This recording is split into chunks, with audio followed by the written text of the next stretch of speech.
bir dəqiqəsi olar. Yeni rubrikamızla karşınızdayım. Bugünkü qonağımız İpay 007.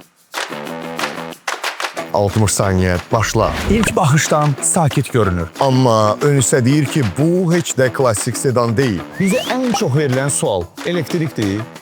Xeyr, Bu model tam elektrik deyil.